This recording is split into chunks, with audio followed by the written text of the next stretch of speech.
네, 여러분 국물 없는 기자회로 모셨습니다. 반갑습니다. 어서 오십시오. 반갑습니다. 네, 정상근 기자님 반갑습니다. 네, 반갑습니다. 민동 기자님도 오셨고. 반갑습니다. 우리 정상근 기자님 우선 까먹기 전에 네, 근황을 말씀드리겠습니다. 다음 지금- 주에 네. 수술을 하세요. 네.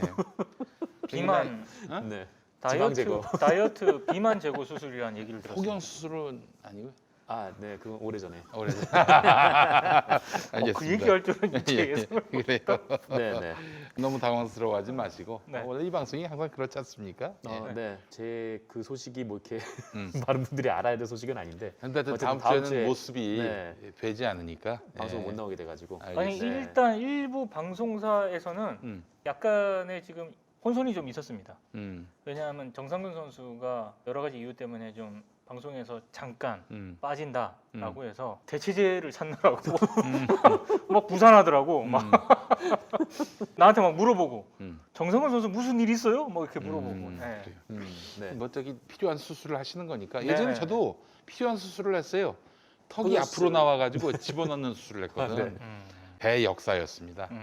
아, 그건 아. 좀 큰 수술 아닌가요? 큰 수술이지. 네. 그걸로 내가 뭐 한 거의 한 달까지는 아니고 한 열흘인가 병원에 있었던 기억이 납니다. 어허. 뭐 그런 수술을 하는 건 아니고 그렇죠. 평소에 이제 해야겠다라고 네네. 마음은 먹었는데 미루던 일들을 이제 하시는 거예요. 네, 네. 그렇습니다.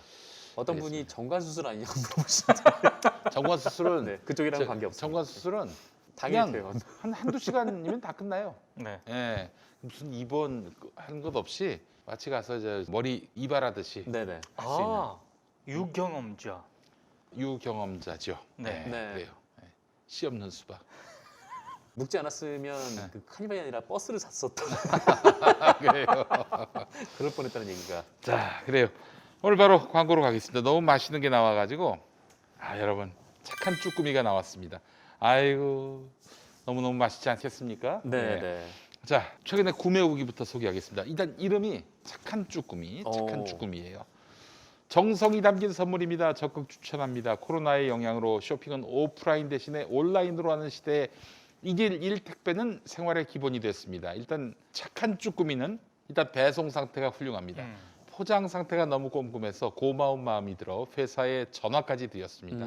정성스럽게 보내주셔서 감사합니다. 잘 먹겠습니다 라고요. 회사 관계자도 전화 주셔서 고맙습니다 라고 하시네요. 행복했습니다. 그 다음날 착한 쭈꾸미의 매운맛과 순한 맛에 양배추, 깻잎, 양파에 착한 보쌈을 데쳐서 볶아가지고 그래 여기가 이제 착한 보쌈, 착한 족발, 족발. 또 네. 착한 뭐가 있었지? 저 가슴살, 닭가슴살. 아 네. 닭가슴살. 자, 그랬던 착한 시리즈인데 착한 쭈꾸미가 나온 거예요. 그렇게 착한 쭈꾸미의 매운맛과 순한 맛에 양배추, 깻잎, 양파에 착한 보쌈을 데쳐서 볶아가지고 착한 쭈꾸미 덮밥과 술안주를 만들어서 먹었습니다. 역시 맛있었습니다. 아이고. 특히 쭈꾸미가 토실하고 양이 많고 맛있습니다. 착한 쭈꾸미는 시골 어머님이 서울 자식에게 정성스럽게 만들어서 보내주시는 따뜻하고 고마움이 깃든 선물 같습니다. 착한 쭈꾸미는 쭈꾸미 원물에다가 착한 특제 소스를 더한 다음에 정말 착한 가공으로 물이 생기지 않는 게 강력한 장점입니다. 저희 프로그램의 정체성과도 맞닿아 그러네요. 있습니다. 물이 없다. 네. 네. 국물 없는 기자회. 네. 자, 물이 없는 쭈꾸미. 자숙한 쭈꾸미로 가공해서 쭈꾸미 특유의 육즙을 잡아가지고 조리 때 쭈꾸미가 쪼그라들거나 물이 생기지 않아서 쫄깃탱글한 쭈꾸미의 진정한 식감을 경험하실 수 있습니다. 네네. 자, 한 팩은 350g 7,900원, 세 팩은 23,000원. 아이고 점점 싸지네요. 네. 그리고 3% 추가 할인이 되는 거예요. 세 팩이. 다섯 팩은 9% 추가 할인 되는 건데 36,000원. 일곱 팩은 12% 추가 할인돼서 48,900원. 웬만하면 일곱 팩으로 사시죠. 어차피 뭐 냉동 아닙니까? 네. 그렇죠. 팩당 350g인데요. 자, 냉동으로 장기 보관이 가능하기 때문에 가장 저렴한 7팩 세트를 강력하게 추천합니다. 오늘 갖고 온 이 착한 쭈꾸미는 네네. 88 올림픽 때 잡은. 아이고. 농담이에요. 여러분 농담입니다. 냉동을 오래 했군요. 예, 그래요. 냉동으로 장기 보관이 가능하기 때문에 가장 저렴한 7팩 세트를 강력하게 추천합니다. 김용민닷컴에서 착한 쭈꾸미를 압도적 최저가에 만나보시기 바랍니다. 네, 그래요. 네. 아이고, 또 저희가 안 먹을 수가 없습니다. 예. 오늘 레드 에어님이 또 저희 사무실 오셔가지고 예, 네. 예. 이 반찬을 주셨는데 아이고. 집에 가서 먹을 거 그냥 여기서 꺼내서 먹겠습니다. 레드 에어님. 이렇게 아유, 또 고맙습니다. 다 챙겨주셨더라고요. 우리 저 네. 스태프들도 아유, 챙겨주시고 너무 감사합니다. 네, 네. 너무 고맙습니다. 레드 에어님 정말 고맙습니다. 자 먹겠습니다. 아 이거 너무 맛있게 생겨가지고 와 이거 진짜 쫄깃탱글한데. 아 음. 소스가 또 기가 막힙니다. 아, 진짜 냉동했다고 아. 믿기 어려운 탱글함이네요, 진짜. 그럼 음, 이게 뭐 낙지 오징어 잡고 연상하시는데 아니 쭈꾸미 특유의 맛이 있어요. 그렇죠. 예. 왜 밥을 옆에 같이 놨는지 알겠습니다. 네네. 네, 나중에 비벼 먹어라. 그렇지. 음. 이게 쭈꾸미가 자산 어보에도 네. 안 나옵니다. 안 나와요? 제가 아, 어젯밤에 물고기가 아닌가? 자산 어보라는 영화를 봤는데 네네. 아 여러분 좋아요. 너무 좋아요. 보신 분들이 다 좋대. 음. 네. 그냥 그 아름다운 바다를 보는 것만으로도 힐링이 돼요. 네. 아 흑산도에서 잡은 것 같아 느낌이. 흑산도. 아, 쭈꾸미가 이제 보통 봄철에 많이 먹지 않습니까? 아, 너무 철이라서 그런지 너무 맛있네요. 지금 이때네요 그러면. 맞아. 아, 야, 이거 양념이 정말 맛있다. 레드 헤어님이 먹고 힘내랍니다. 감사합니다 정말. 네, 네. 잘 먹겠습니다. 꼭 볶음밥이 아니더라도 그냥 소스에 비벼 먹어도 맛있을 것 같아요. 그럼 네. 이 소스가 음. 기분 나쁘게 맵지 않아요.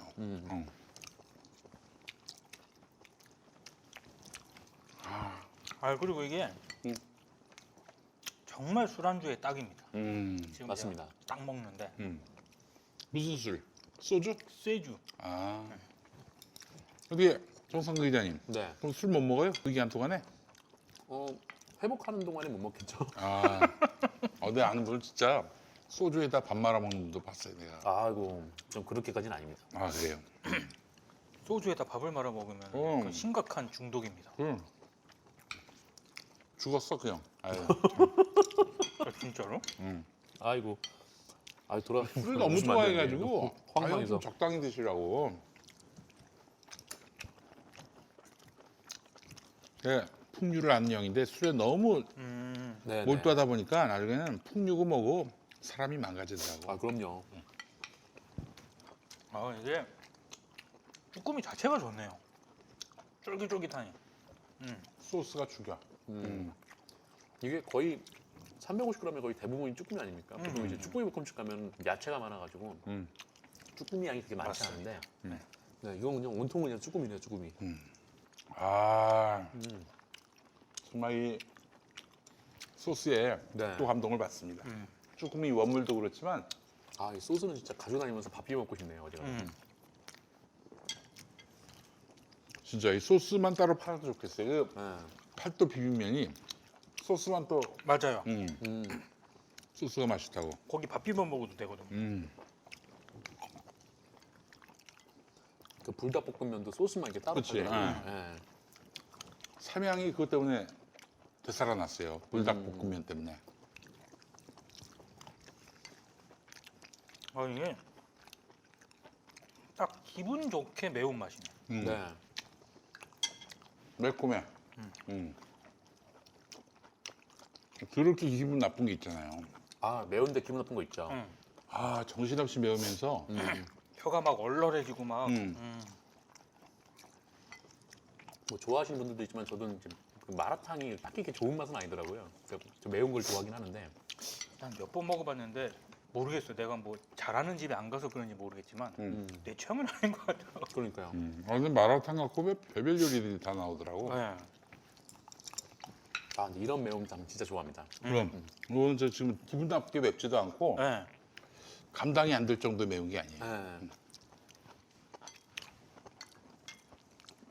어우, 이 소스 팔아도 되겠다 진짜. 이거 소스만 팔아도.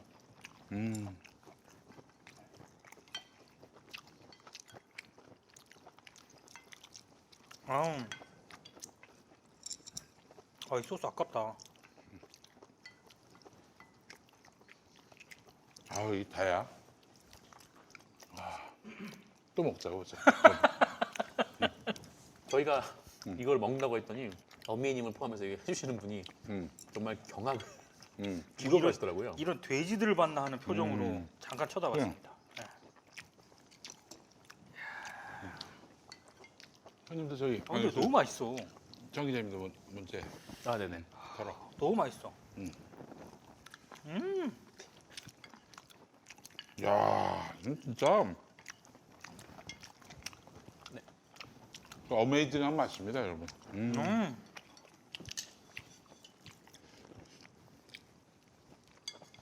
쭈꾸미가 음. 작지도 않아요.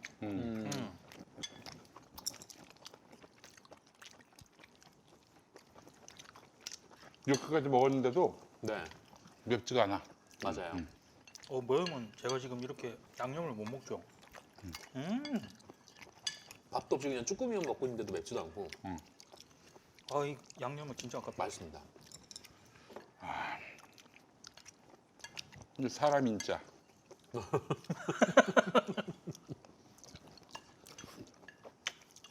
바다의 인삼을 먹었습니다 지금. 음.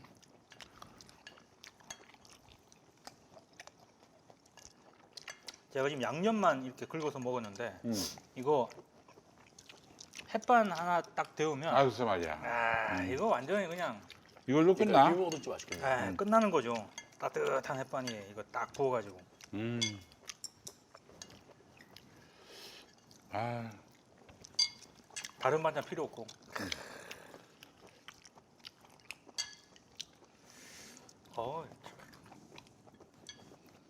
여기는 어쩜 이렇게 잘 만들어요, 이렇게? 좋은. 그러니까 이거 착한 시리즈가 들어가면 착한 시리즈가 시리즈가 맛있는 것 같아요. 진짜 맛있어. 또 어디야? 얌 테이블. 얌 테이블하고. 설성 목장. 그래, 저한테 광고 많이 하는 데는 네. 뭐 광고 효과도 있지만 맛있으니까 맛있어요, 진짜. 많이 사니까 네네. 광고를 또 하는 거예요. 훌륭해.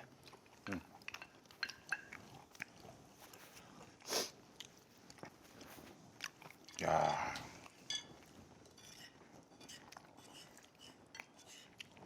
광고하려고 세팅해 놓으셨는데 안 나왔네. 할 수 없지 뭐. 아니 이렇게 팩으로 간다. 음. 네. 두 종류입니다. 음. 깔끔하게 매운맛 음. 그리고 부담 없는 순한 맛. 이거는 좀 깔끔한 매운맛인가 보죠? 제가 딱 이걸 먹어봤을 때 우리가 먹은 거는 깔끔하게 매운맛이 아닌가 싶어요. 네. 전분 부분까지. 너무 맛있네요. 아, 이렇게 오면 진짜 양이 적은 양이 아니다.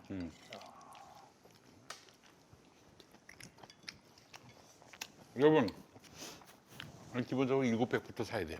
700. 네네네. 너무 맛있어. 언제 또 이렇게 수산시장 가서 쭈꾸미를 사와가지고 그걸 이제 손질해서 그렇죠. 언제 이렇게 볶겠습니까? 네. 그럼 한 번에 그냥 딱 데피면 되는 건데. 그럼요. 이 소스를 또 어떻게 만들어? 그러니까요. 레데오님이 만들어주신 감자조림하고 같이 먹으니까 집에 가서 먹어야지.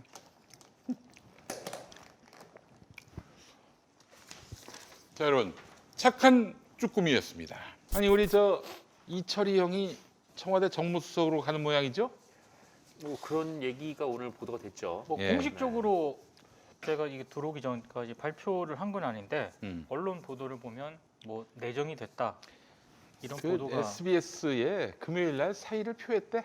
내가 듣기로는 금요일 날 사의를 표했고 그래서 이제 오늘부터는 뭐 휴가 간 걸로 돼 있는데 내가 알고 있기로는 정리한 걸로 알고 있어요. 예. 뭐 인사가 발표가 나야겠지만 뭐 그것뿐만 아니라 그렇지. 이제 그 전에는 다른- 이제 휴가 간 걸로 해야 되겠지만은 네. 뭐 하여튼 사의를 표했다고 이야기를 들었어요. 뭐 다른 방송도 지금 이제 내려간 걸로 좀 이렇게 알고 있습니다. 아 그래요? 네. 이철이 형이 딴 방송도 하나? 한겨레에서 하는 이제 뭐 그 프로그램이 있었는데 그것도 이제 종영이 아 됐더라고요. 포장마차 같이 하는 거? 네네. 아, 다른 뭐 이렇게 이어가는 게 아니라 종영이에요? 종영이 된 것 같습니다. 그래요. 참. 그 참 관운이 있는 양반이네. 근데 우리가 알고 있기로는 20대 국회의원이었잖아요. 네. 국회의원 할 때 청와대 정무수석으로 자기를 음, 말하자면은 스카우트 하면은 의원직도 내려놓겠다. 뭐 이랬던 걸로 정가에서 돌고 있어요. 그런 소문이. 예. 그래도 원하는 건 다 하시네요. 원하는 것은 무엇이건 이룰 수 있고 뜻하는 것은 우리 원하는 아예, 걸 다 아예, 이룬 분들도 있지만 예. 원하는 걸 다 잃은 분들도 아 그래요. 좀 우리 철이 형님이 SBS 정치쇼 그만두고 거기 들어간다 그러니까 네. 나를 또 한번 좀 불러주지 않을까 하는 그런 은근한 기대감을 가졌지만 연락 안 왔습니까? 접으시는 게 좋을 것 같습니다. 그래요. 근데 이철이나 나나 네. 당일에 그만둔다고 얘기했거든. 그러니까 그런 의미에서 보면은 이철이나 나나 큰 차이는 없어요. 그래서 철이 형이 욕 먹는구나. 아니 그 용민이 형은 응. 다음 날, 응. 철이 형은 이틀 뒤. 그러네. 방송을 아주 약간 쉬니까. 차이는 있죠. 예.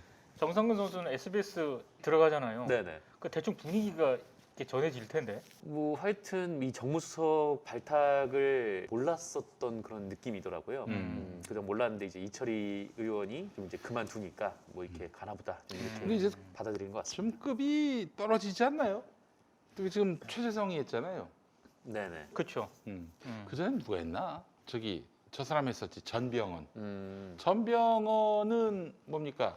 원내대표를 했던 사람이고. 네네. 네. 그리고 또 누구야? 우리 저 재성이 형은 당 사무총장. 그래서 사무총장이 아니라 무슨 본부장을 했어요. 그래서 사무총장이라는 이름을 바꾼 건데 다시 사무총장직이 이제 다시 생겼지만은 행정본부장이었나? 뭐 하여튼 있었어. 그걸 했었어요. 사무총장급이었지. 또 문 대통령 만들기 뭐 1등 공신으로 또 꼽히는 인물이었는데 이철이 너무 떨어져 격이. 그래서 좀 의아스러운 부분이 있습니다. 네. 이런 거 저거 다 떠나서 저는 어느 쪽이든 음. 이 방송과 정가를 왔다 갔다 하는 거에 대해서는 굉장히 좋지 않게 봅니다, 사실. 그래요. 그건 저도 마찬가지입니다. 네. 네. 이게 뭔가 방송을 자기 좀 입신을 위해 이용하는 것 같은 느낌도 들고.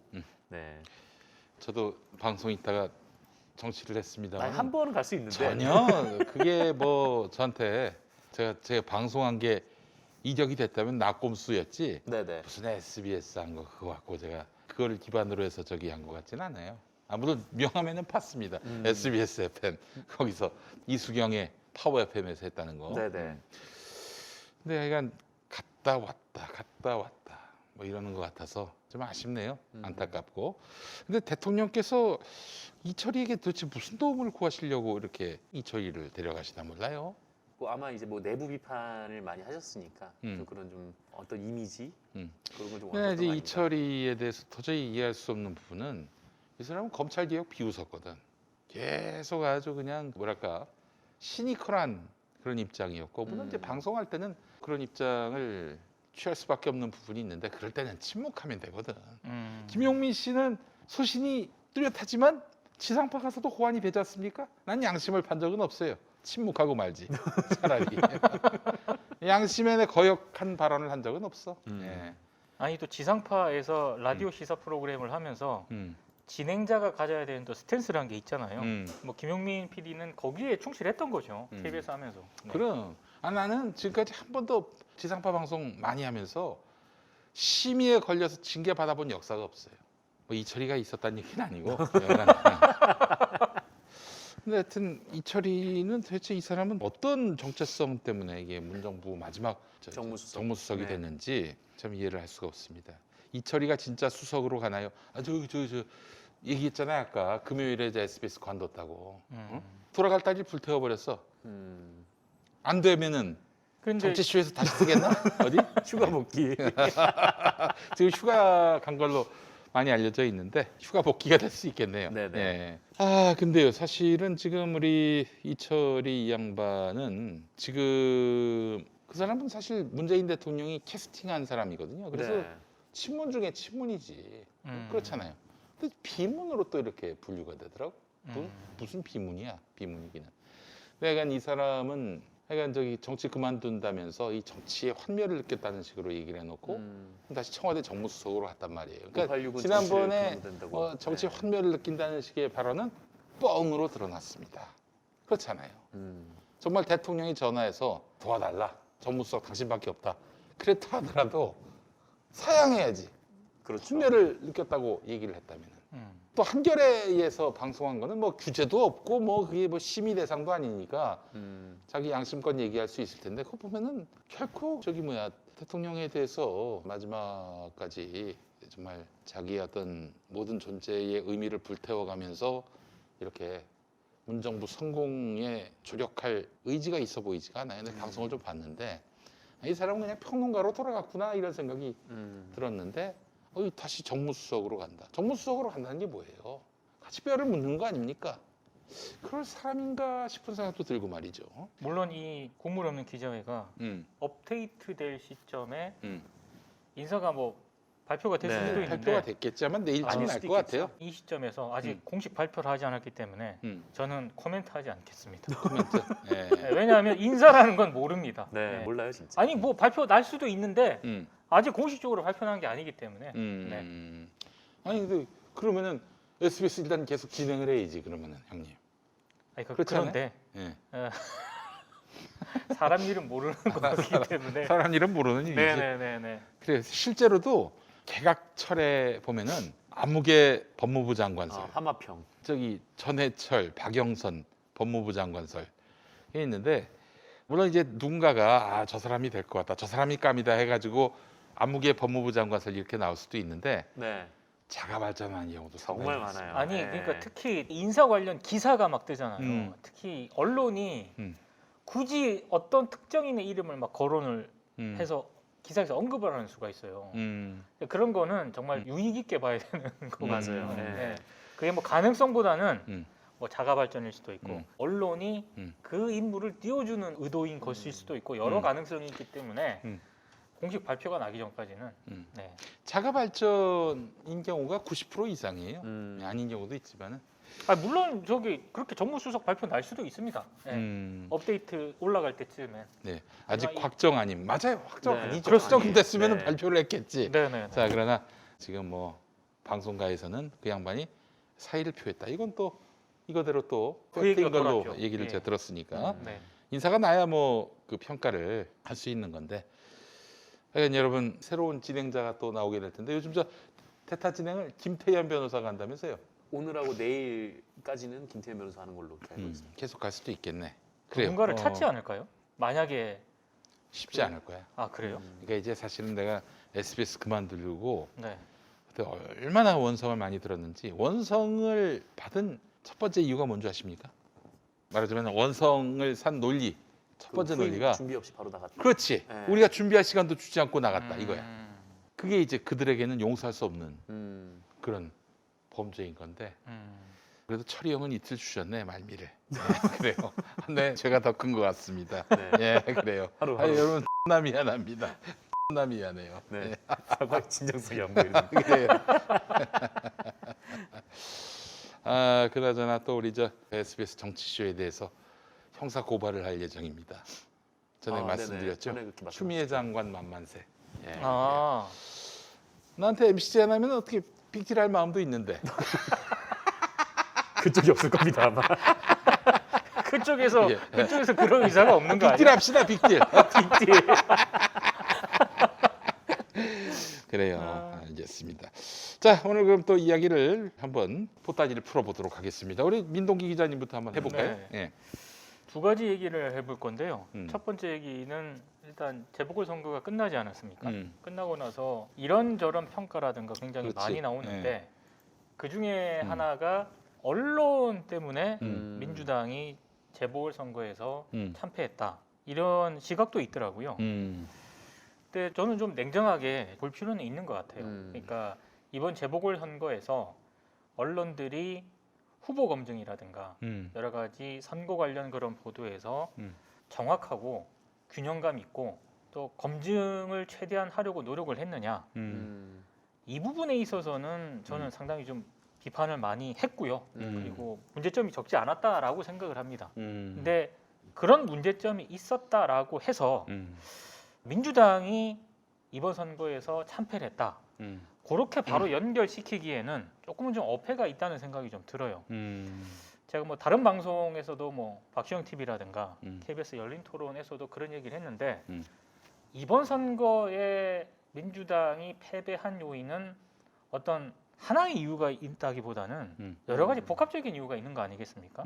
이제 그런 부분에 대해서 민주당도 내부적으로 검토를 여러모로 해야 되는 거고요. 성찰할 부분이 있으면 성찰할 부분이 있어야 되는 거고요. 그러니까 지금은 다른 사람의 얘기를 귀를 열어놓고 많이 들어야 되는 때라고 생각을 해요. 근데 이제 일부 언론이라든가 상당수 언론들의 문제점이 저는 적지 않다고 봅니다만 그 언론의 문제점은 과거에도 있었고요. 예. 그리고 민주당이 최근에 4연승 할 때도 있었고요. 물론 그렇다고 해서 언론의 영향이 전혀 없었느냐? 그건 아니지만 이번에 민주당이 참패한 것을 언론의 책임론으로 연결시키는 것은 조금 무리가 있다라는 저는 생각이 좀 들더라고요. 그래서 제가 뭐 이렇게 다른 방송에서 얘기했을 때 저의 이런 의견에 동의하시는 분도 있고 또 동의하지 못하시는 분도 있고 다른 방송 뭐 이렇게 나가서 얘기를 해도 비슷한 의견들이 있더라고요. 그래서 저는 뭐 정상근 선수나 김영민 PD나 같이 한번 이런 얘기를 한번 하는 것도 좀 필요할 것 같아가지고 언론 때문에 졌다. 그렇게 보시는 분들이 적지 않고 그러면 이렇게 한번 좀 논의를 한번 거슬러 올라가서 네네. 왜 언론은 민주당에 대해서 적대적일까? 그것부터 한번 좀 얘기해봤으면 좋겠는데 왜 적대적일까? 그러니까 지난번 국물 없는 기자회에서 제가 슬쩍 언급을 했었는데 네.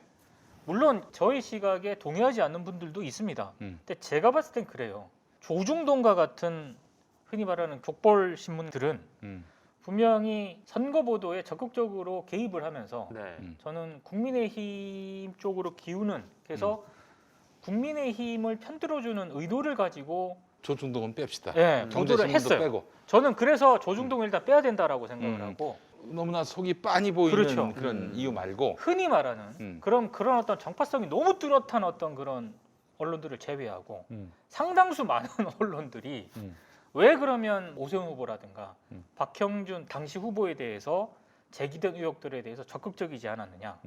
지난번 국물 없는 기자회에서 연장선에서 말씀을 드리면 첫 번째는 네거티브와 검증의 기준이 없습니다. 기자들과 언론사 내부에서. 저는 밖에서 뭐라고 하든 간에 자체적으로 그러니까 이런 거예요.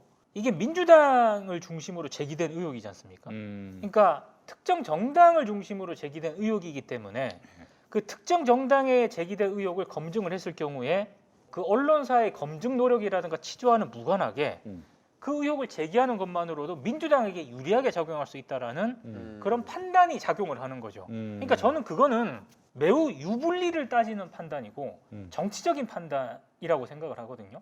언론은 그러면 안 된다라고 생각을 합니다. 제기된 의혹이 있고 그거를 만약에 취재를 해서 크로스 체크를 해가지고 상당히 합리적으로 문제 제기할 만한 사안이라고 판단을 하면 누구한테 유리하느냐 불리하느냐에 상관없이 문제 제기해야 된다라고 봐요. 그런데 기자들이라든가 흔히 말하는 정파색이 뚜렷하지 않은 언론사들 상당수가 이 문제 제기를 했을 때, 이 검증을 적극적으로 했을 때 민주당에 유리하게 작용할 수 있다라는 판단을 한 것 같고, 그러면 또 오세훈 후보 쪽이라든가 박형준 후보라든가 국민의힘 쪽에서 강하게 어필을 하지 않겠습니까? 그런 지난한 그 선거 과정에서 그런 논란에 휩싸이기가 싫었던 또 측면이 하나 있었고, 또 하나는 마지막으로 결과적으로 친여 매체라는 그런 프레임이 형성이 되거든요. 아, 그걸 싫어하더라고요. 기자 너무 사회에서. 싫어하죠. 그게 아무것도 아닌 것 같아도 예. 이게 그 의혹 자체가 타당하냐 타당하지 않냐라는 어떤 검증의 기준을 들이대기보다는 이 의혹 제기로 인해서 나에게 혹은 내가 소속된 매체가 친여 매체라는 프레임으로 작동하는 것에 대한 약간의 거부감, 본능적인 거부감 같은 게 상당합니다. 저는 이런 요인들이 복합적으로 작용해서 다른 언론들이 검증에 굉장히 소극적으로 나선 게 아닌가 싶어요. 사실 어떤 이미지가 있냐면요. 우리 민주 시민들은 굉장히 개념적이고 또한 개혁적이고 이성적인 분들로 저는 봅니다. 우리 기자도 서로 그렇게 생각을 하고 있고. 그런데 어느새 신문은 완전한 빠 집단이고 뽕에 취한 집단이고 완전히 개토화된 그들끼리 고립된 그런 집단이고 그래서 이들에 대해서 조금이라도 우호적으로 기사를 쓴다 그러면은 너는 친문이지 그쪽 편이지 이렇게 그렇지 않은 우리는 이성적이고 그렇지 않은 우리는 쿨하고 이런 프레임이 씌워졌어요. 우리가 모르는 새. 여러분 이거 심각합니다. 굉장히 중요해요. 그래서 우리 벙커원 교회 네. 의 청년들을 담당하시는 우리 신민정 전도사라고 우리 저 맘스 시사 하시는 분이에요. 평론가도 하고 그분이 이제 청년들하고 이제 대화를 나눠봤는데 청년들 사이에서 만연한 게 뭐냐면 20대들이 민주당을 지지하는 거는 국뽕이다. 어쨌든 국뽕이 뭡니까? 모든 어떤 그런 뭐 이성적이고 과학적인 사유는 이 국뽕 앞에서 멈춰 서는 거야. 친일, 반민족, 반민주는 무조건 안 된다.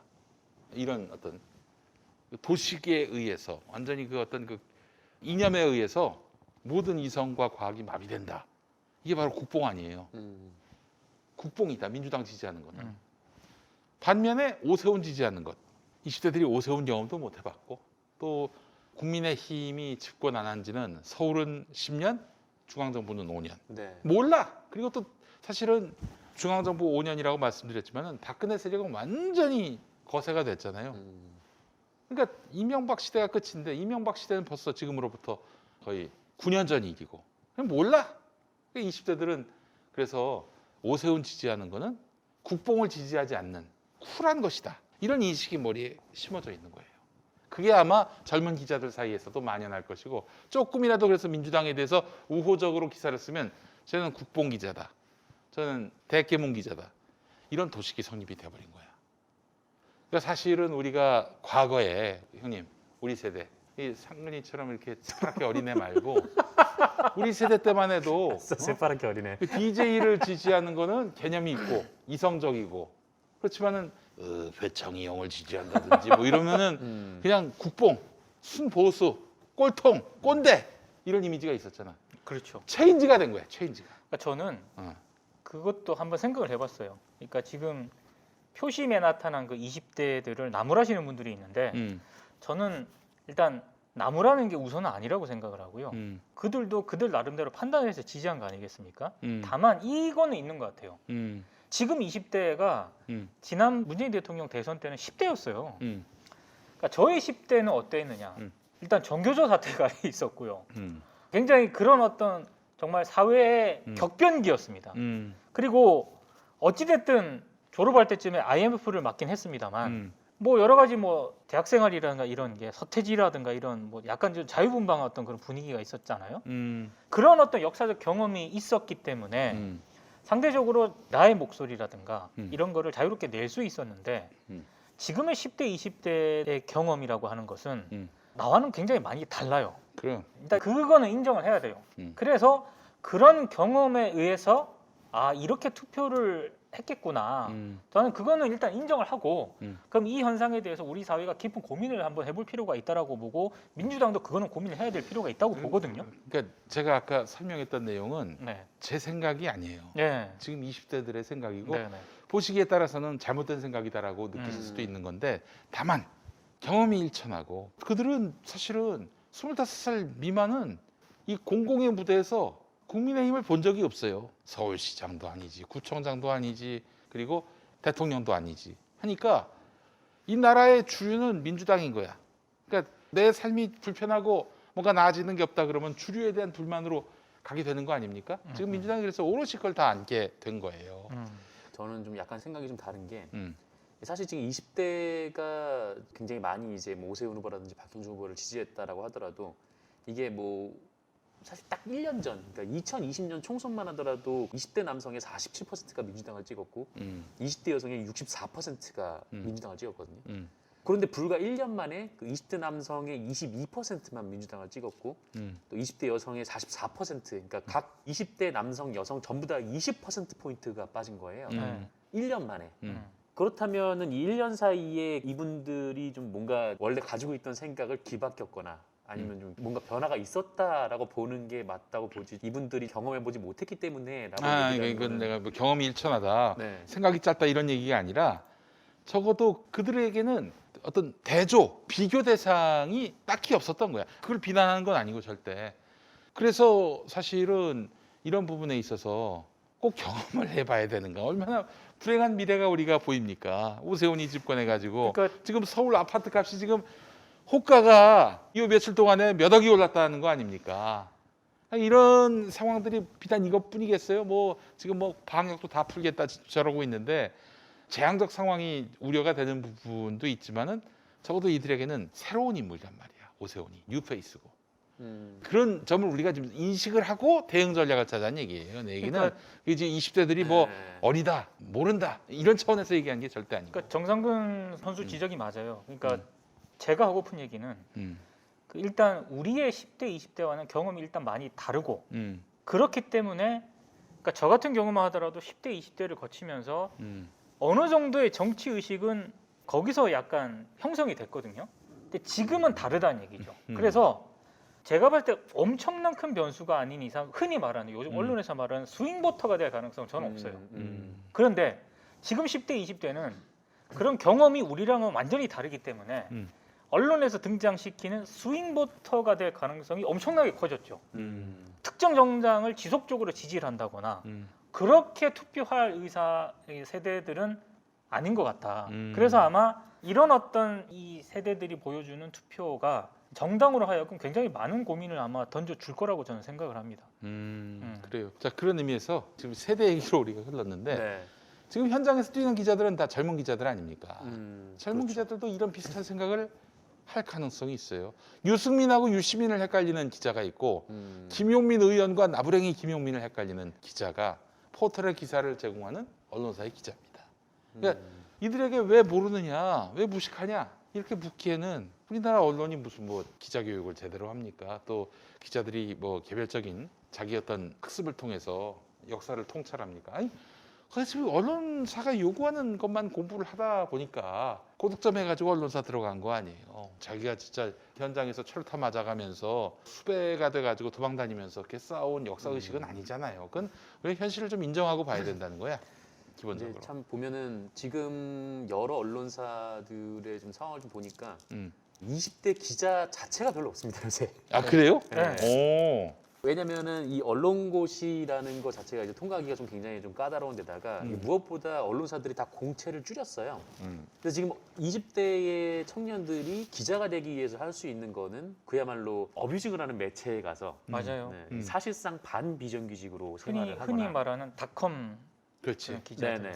아, 너무 참 그래서 슬퍼요. 우리 친구들이 슬프죠. 네. 정말 똑똑하고 능력 있고 예의도 바르고 어디 내놔도 한결이 없는 사람들이 다 비정규직을 전전하고 있습니다. 이게 10년 전부터 이랬던 그러니까요. 현상이에요. 네. 그래서 역사 의식이 좀 있고 과거 시대에 대한 국민의힘 정당이 굉장히 불량 정치를 하고 있다는 인식을 하고 있는 사람들도 아마 그런 불만 의식이 있을 거예요. 민주당으로 바꿨더니 달라진 게 없다. 사실 비정규직 개선된 게 있습니까? 없습니다. 없어요, 딱히. 없죠. 그래서 이런 점에서 지금 30대들도 남자 60%가 저쪽 당 찍었어요. 그래서 종합적으로 판단해 봤을 때 민주당 지지하는 건 국뽕이다라는 아주 가벼운 인식부터 내 삶이 달라지지 않았다. 민주당 정부 들어서 네. 이런 불만의 어떤 표시가 이렇게 전반적인 어떤 그러니까 이번 민주당이 재보선에서 진 게 언론 때문이냐? 그 박시영 TV에서도 얘기했고 KBS 열린 토론 가서도 얘기했고 김용민 TV에서도 지금 얘기를 하고 있는데 이제 일부 댓글을 다시는 분들이 이렇게 언론 얘기를 많이 하다 보니까 그렇게 많이 댓글을 다시더라고요. 그러니까 언론 탓하고 있냐? 지금 정상근 기자도 그렇고 김용민 PD도 그렇고 저도 그렇고 언론 탓 아니다. 언론 때문에 민주당이 진 게 아니라 민주당이 잘못한 부분이 있죠. 그래서 졌어요. 참패했고 그래서 성찰할 부분이 많아요. 그런데 그럼에도 불구하고 그런 참패와는 별개로 언론이 재보선 관련 그런 보도를 좀 제대로 했느냐 그 문제는 다른 차원의 문제인 거죠. 그래서 그걸 떼어놓고 얘기를 하다 보니까 언론 문제를 제기하는 건데 제가 좀 전에도 몇 개 댓글을 좀 이렇게 지나가면서 봤거든요. 그러니까 언론 탓하지 말라고 언론 탓하려고 하는 게 아니라 분명히 말씀드리지만 저는 민주당이 이번에 참패한 것과 언론 때문에 참패했다는 그렇게 연결된 시각에는 동의하지 않습니다. 네. 근데 좀 분명히 좀 이런 거는 있는 것 같아요. 그러니까 기자들이 왜 이렇게 민주당을 싫어하냐라는 네. 이제 질문을 딱 던졌을 때 이게 뭐 민주당을 싫어하는 원인이 됐을지 없을지 모르겠지만 제가 기자가 되고 싶었던 이유와 그 과정 그리고 선배가 기자를 하고 싶었던 그 이유와 과정 그리고 지금 이제 기자가 되고 싶어하는 분들이 기자가 되고 싶어하는 이유와 과정이 좀 많이 다르다라는 생각을 좀 했었어요. 많이 다르죠. 네. 그래서 얼마 전에 20대 분들 이게 뭐 저희 이제 모교에서 뭐 기자가 되고 싶어하는 분들이 있어서 뭐 이렇게 얘기를 해봤는데 사실 저 때만 해도 뭔가 목표라는 매체를 정하고 그러니까 내가 어떤 생각을 가지고 있고 내가 어떤 생각을 가지고 있을 때 좀 이 매체가 이제 맞겠다라는 생각을 했었고 그래서 거기를 좀 가기 위해서 좀 노력을 했던 그런 면이 있었는데 그런데 지금 20대들은 어디를 이제 선택한다는 것 자체가 굉장히 좀 어려운 일이라서 그런지 모르겠지만 일단 특별히 어떤 식의 사회 변화를 고민을 하고 있고 뭐 이런 것보다는 일단 좀 기자가 되고 싶어하는 그러니까 일종의 이제 직업적 선택으로서의 기자를 좀 많이 생각하는 그러니까 분이 있는 뭐 것 저기 같더라고요. 한겨레 지원했다 안 되면 조선일보 지원하고 뭐 그런 거 아니에요? 그런 분들이 뭐 없지 않아 있을 테고 뭐 근데 뭐 그분들도 이제 취직을 해야 되니까 뭐 그 자체로 그러니까 뭐 아니 그게 잘못됐다는 네. 게 아니라 네. 그러니까 지금 우리 세대만 해도 지금 40대 세대만 해도 한겨레 지원하던 사람이 조선일보 지원하는 게 좀 아무래도 어색하잖아요. 어색한 게 아니라 우리 때는 되게 힘들었죠. 그런 네. 생각을 하는 게. 예. 그래서 근데 지금은 그게 전혀 문제가 안 되는 그런 시대고, 그러니까 시대의 변화를 생각해 보면은 지금 20대, 30대가 민주당을 국뽕으로 여기는 민주당 선택을 국뽕으로 여기는 문화를 어느 정도 이해할 수 있게 된다는 거예요. 그러니까 우리가 생각했던, 우리가 인식했던 그런 민주당은 지금 2030 세대가 인식하는 민주당이 아닐 수도 있는 거예요. 그렇죠. 그러니까 그분들 같은 경우에는 이제 그 이른바 이제 언론고시를 준비하는 과정도 그냥 뭐 어느 매체에서 상관없이 기자가 되고 싶어하는 사람들끼리 모여서 이렇게 좀 얘기를 하고 그러다가 이제 또 그분들 중에 한 분 한 분 합격이 돼서 여러 매체를 가면은 그분들끼리는 또 이제 언론사 매체와는 상관없이 굉장히 좀 이렇게 소통을 좀 다양화한단 말이죠. 그러다 보니까 이른바 이제 뭐 좀 극단적인 예를 들어서 한겨레 신입 기자와 이 조선일보 신입 기자가 서로 친하고 알고 지내는 사이라는 거예요. 좀 이렇게 요새 좀 언론인이 되는 과정들이 좀 그렇더라고요. 그래서 그리고 저도 이제 아주 몇몇 선수들하고 얘기를 해봤는데 우리 이런 거잖아요. 흔히 말해서 지금 국민의힘의 기원을 거슬러 올라가면 자유당까지 가지 않습니까? 그리고 민주당도 뭐 기원을 거슬러 올라가면 보수 정당에서 출발을 했지만 글쎄 말이에요. 그리고 쭉 보면 뭐 흔히 말하는 진보 정당 뭐 진보당부터 시작해가지고 쭉 사회 변화를 거치면서 뭐 민주노동당 이렇게 쭉 해왔잖아요. 그리고 뭐 녹색당이 다양한 정당 소수 정당들이 있었는데 우리는 그런 역사성을 바탕으로 투표를 좀 해온 경향이 있지 않습니까? 그러니까 요새 젊은 10대나 20대들은 조금은 이해를 못하겠지만 어떻게 우리는 저런 전두환 씨의 후신 정당에 투표를 하는 것에 대한 심리적인 거부감 같은 게 분명히 있거든요. 네. 근데 지금 젊은 친구들은 그런 맥락적 어떤 인식보다는 똑같이 민주당이나 국민의힘이나 기득권 정당이라고 많이 생각들을 하더라고요. 뭐 제가 드리고 싶은 말씀도 좀 그거랑 좀 비슷한데, 네. 그러니까 결국 이분들은 자기랑 좀 생각이 반대되거나 이제 좀 그렇다고 해가지고 뭐 이 사람들을 이제 척결해야 된다, 뭐 이런 대상으로 생각하는 게 아니라 아니더라고요. 이분들에게 오히려 더 큰 적은 이른바 이제 좀 꼰대들이라는 거죠. 어떻게 보면. 그렇지. 좀 그런 부분들을 좀 인식을 해야 될 것 같아요. 그러니까 이분들이 굉장히 좀 상대적 박탈감을 느낄 수밖에 없는 게 이제 사회생활 시작하거나 아직은 시작도 못하는 20대가 태반일 텐데 지금 그렇죠. 사회 환경에서. 근데 이미 저렇게 집값이 막 저렇게 오르고 막 그렇게 있다 보니까 자기들이 노동을 해가지고 이렇게 돈을 벌 수 있는 상황이 아닌 거 아니에요. 그런 면도 좀 고민을 해봐야 될 것 같다는 생각이 듭니다. 제 개인의 경험이긴 한데 저는 이 레디컬 페미니즘에 대해서 정말 치를 떨어합니다. 너무너무 진짜 누가 보기에는 피해 의식이라고 할 만큼 치를 떨어요. 근데 내가 이제 민주당을 바라보면서 그 페미니즘 앞에서 그냥 뭐 무릎을 꿇은 정당 아닙니까?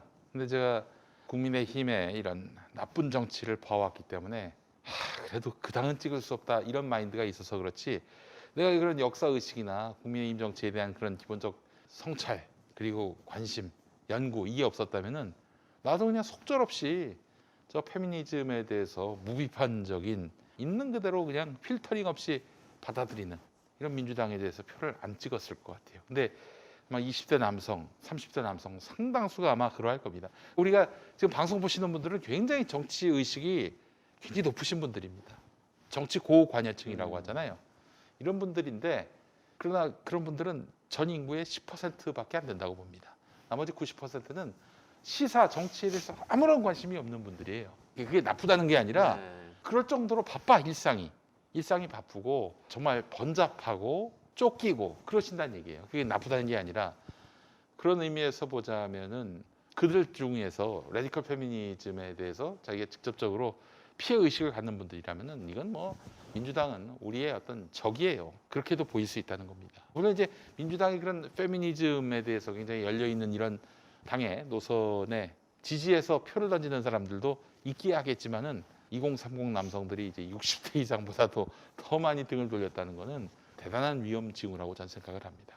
그런 의미에서 보면은 민주당을 찍으면 국뽕이요, 저쪽 당을 찍으면 쿨하다 이런 인식이 젊은 기자들한테도 굉장히 뿌리를 내렸다라고 보는 것이 이런 이유도 있지 않을까요? 문재인 정부 출범 이후로 기자들이 공격을 많이 당했어. 물론 지들이 잘못해서 공격을 당한 거겠지. 그렇잖아요. 언론사도 공격을 많이 당하고. 그러니까 그 앞에서는 즉자적으로 이렇게 막 반응할 수는 없지만은 속으로는 이 마음속에 응어리가 있는 거야. 그래서 민주당에 대해서는 조금도 우호적으로 써줄 마음에 어떤 그런 것들이 전혀 없는 거지. 그게 잘못됐다는 얘기라는 게 아니라 그들의 어떤 인식 체계 속에서 우리 동료가 뭐 어떤 내 친구가 그렇게 당하다 보니까 이 당에 대한 어떤 공고한 배타심 이런 것들이 더 강화된 게 아닐까. 거기 일조한 사람이 바로 김용민 씨입니다. 지난번에 그 저기 신년 기자회견 때 이 사건이 있었잖아. 이 사건. 이 사건 갖고 내가 문제 제기를 했는데 그래서 그 당사자가 글을 올렸는데 거기 밑에 댓글을 쫙 보니까 언론계 기자들이야. 이 치를 떠는 그 글들을 보는데 이게 어쩌다 한번 벌어진 일이 아니라 우리가 저들보다 더 정의롭다는 걸 보여주자.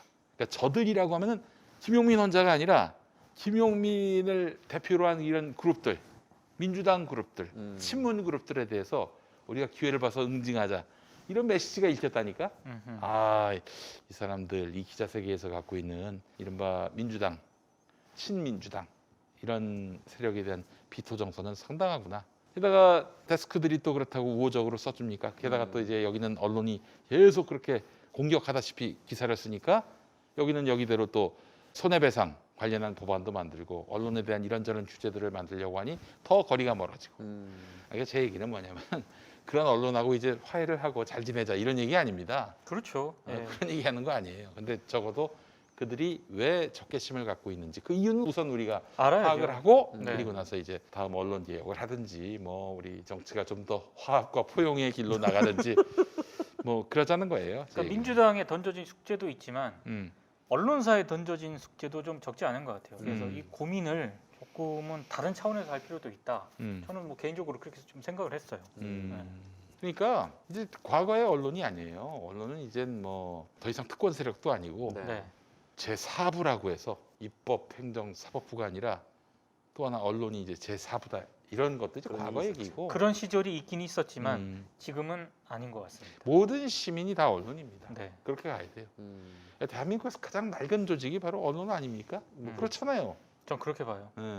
이제 그건 나는 소멸된다고 봅니다. 소멸되고 이렇게 각각이 미디어가 되는 정상근 미디어, 민동기 미디어, 김용민 미디어 이런 식으로 하잖아요. 물론 이제 그 언론인이 얼마나 언론사에서 훈련을 받았느냐 이것도 중요하겠지만은 언론인으로서의 소명감 그리고 윤리의식 이런 것들 얼마나 갖추느냐에 대해서 우열이 갈려지겠지만은 앞으로는 모든 국민이 다 미디어가 되는 시대다.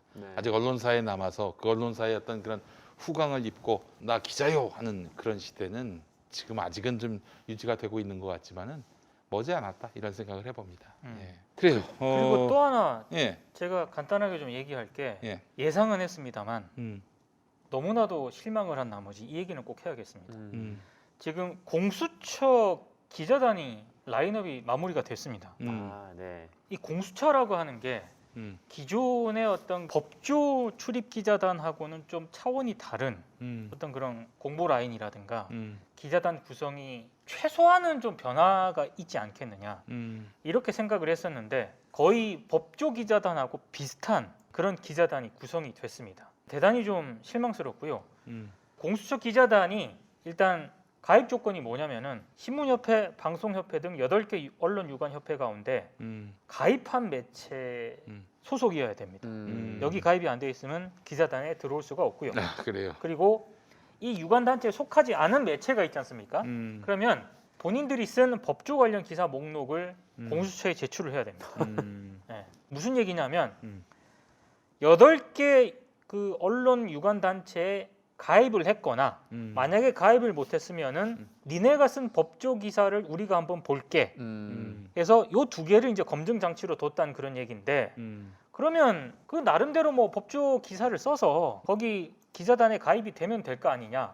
모르겠어요. 어떤 그런 기준을 거쳐서 기자단 구성이 됐는지 모르겠습니다만 미디어오늘이 보도한 바에 따르면 지금 공수처 기자단에 참여한 매체를 보면 법조 기자단 소속 매체와 매우 상당 부분 겹친 것으로 나타나 있습니다. 총 53개 매체 122명이라고 하거든요. 그리고 제가 봤을 때 이게 굉장히 문제라고 생각이 되는데 일단 구성도 제가 봤을 때 굉장히 좀 폐쇄적으로 구성이 됐고요. 네네. 흔히 말해서 기자단의 가장 큰 문제 가운데 하나가 엠바고를 파기했을 때 네네. 징계 내리는 거잖아요. 이것도 기자단의 권한으로 설정을 합니다.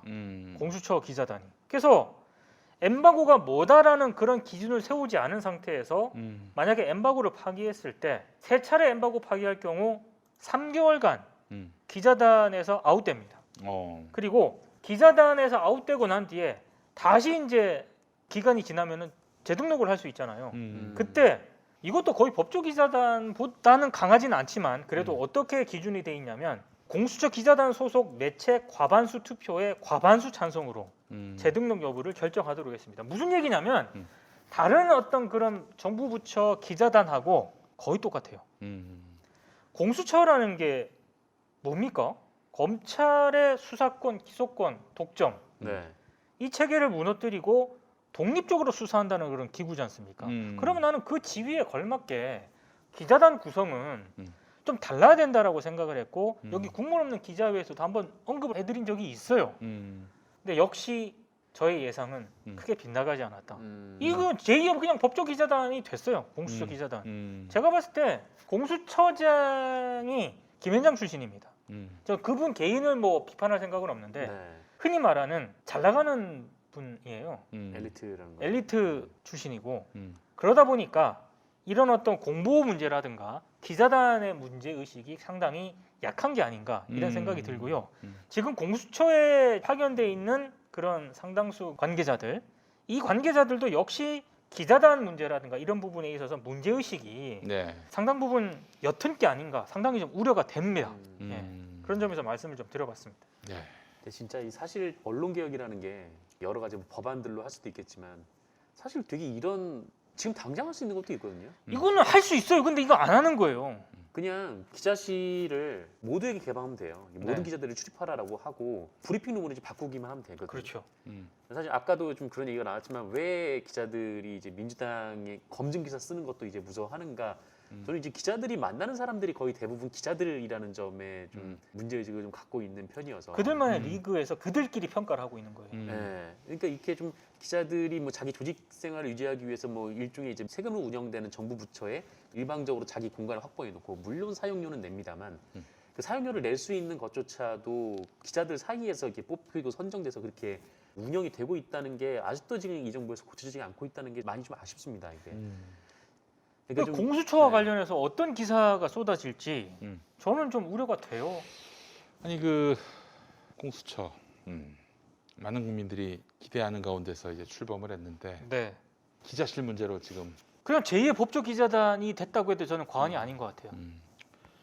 그러니까 저는요 그 기자단은 기자단대로 인정하고 배려하고 다만 큰 프레스룸을 만들어서 거기서 운영하면 안 됩니까? 그래도 되죠. 그 그래서 새로운- 거기도 제2의 기자실을 만드는 거야. 그 기관이 의지만 있으면 되는 거 아니에요. 중요한 거는 이렇게 엠바고 징계 이런 거를 지금 공수처 기자단한테 다 위임을 했기 때문에 기자단은 법조 기자단처럼 폐쇄적으로 운영될 가능성이 높고요. 지금 이렇게 돼버리면은 참. 공수처와 기존 언론 간의 관계, 음. 어떤 새로운 관계라든가 새로운 어떤 공보 문화라든가 기자와 어떤 정부 부처와의 수평적 관계라 이런 그러면 게 이렇게 하면 어때요? 그 브리핑이나 이런 거 있을 때 다 라이브로 중계하고 보도 자료는 다 동시에 이렇게 앱에 올리든지 해서 모든 되는 국민이 거거든요. 동일하게 그 정보를 접할 수 있도록 하는 거. 요새 뭐 간담회다 뭐다 해가지고 이제 출입 기자들만 모여가지고 정보를 풀고 그런 행위들이 있는데 사실 예. 문제는 뭐 초반에도 그런 일들이 계속 있었어요. 근데 뭐 지금 이제 코로나 때문에 그런 걸 안 한다고 들었는데 근데 이런 뭐 간담회 같은 것도 그냥 뭐 요새 뭐 줌이라든지 이런 거 그냥 켜놓고 들어오고 싶은 사람 들어와가지고 듣고 질문이 뭐 중구난방으로 나오겠지만 뭐 거기서 잘 취사 선택해서 답변하면 되는 거잖아요. 근데 꼭 이렇게 몇 명의 소수 기자들만 모여가지고 그게 그렇게 이제 그 자기들만의 어떤 그런 카르텔, 기득권을 지키기 위한 거지. 그 출입 기자들이 이제 갈수록 위협을 받고 있는 거예요. 그러니까 기자실을 이렇게 폐쇄적으로 운영하고 자잘한 거 갖고 자꾸 이렇게 통제를 하고 징계를 하고 그러는 거 아니겠어요? 왜냐하면 기자실의 존재의 의미가 사라지니까 어떻게든 세워보려고 이런저런 또 계속 문턱을 만드는 거예요.